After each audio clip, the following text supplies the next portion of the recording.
রাজশাহী মাধ্যমিক ও উচ্চ শিক্ষা অধিদপ্তরে এমপিও জালিয়াতির অভিযোগ উঠেছে।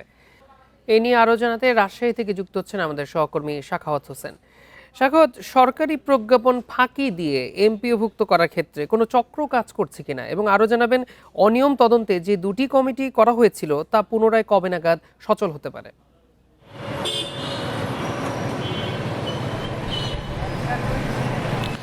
দেখুন, রাজশাহীর যে মাওসী অধিদপ্তর রয়েছে সেখানে এমপিও জালিয়াতির অভিযোগ শুধু এটি যে প্রথম এমনই না, এর আগেও কিন্তু এমপিও জালিয়াতির যে অভিযোগ সেটির কিন্তু অভিযোগের তদন্ত হয়েছে এবং সেই তদন্তের অভিযোগ প্রমাণিত হওয়ার পরও 1 বছর কেটে গেছে, তবুও শাস্তি নেওয়া, তাদের বিরুদ্ধে শাস্তির ব্যবস্থা নেয়নি মন্ত্রণালয়।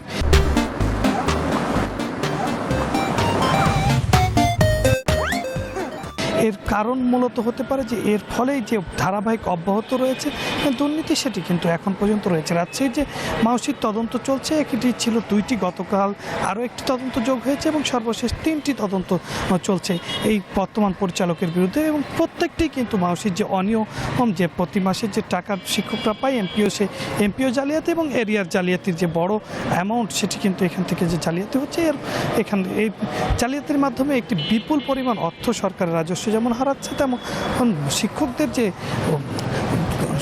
যে ব্যবস্থাপনা সেটিও কিন্তু যেমন ভেঙে পড়ছে। যেমন এনটিআরসির যে নির্দেশনা সেটিও মানছে না, আবার শিক্ষা মন্ত্রণালয়ের যে নির্দেশনা সেটিও কিন্তু মানা হচ্ছে না। আর আমরা মাওসির যে অবিস্তারণে যে সর্বশেষ যে তদন্ত 2টি কমিটি ঝুলে রয়েছে, এই কমিটিগুলো যখন করে দেওয়া হয় তখন কিন্তু মাওসির প্রধান অধিদপ্তর এবং শিক্ষা অধিদপ্তর থেকে বলা হয়েছিল যে 10 কার্যদিবসের মধ্যে এই তদন্তগুলো শেষ হবে। তবে এখন পর্যন্ত সেই 10 দিনের তদন্ত 1 বছর ধরেও কিন্তু শেষ হয়নি এবং রিপোর্টও এখন পর্যন্ত হয়নি।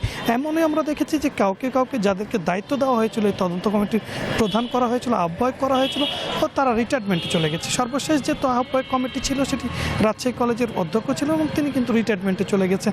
তারপরও কিন্তু এখন পর্যন্ত এই কমিটির যে আলোর মুখ সেটি কিন্তু দেখা যাচ্ছে।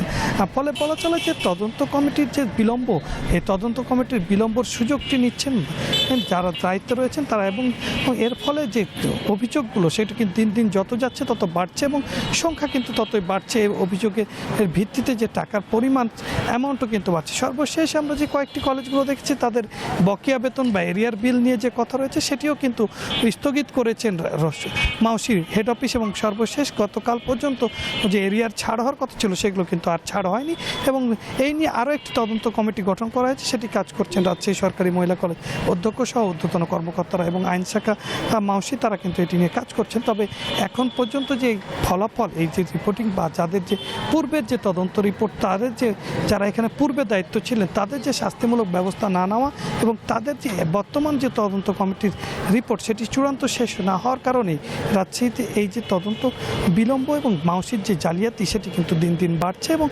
সুদূর প্রসারী হচ্ছে বলে মনে করছেন শিক্ষা সংশ্লিষ্টরা। রাজশাহী থেকে এই ছিল আমার কাছে সর্বশেষ। রাজশাহী থেকে এমপিও জালিয়াতি নিয়ে জানাচ্ছিলেন আমাদের সহকর্মী।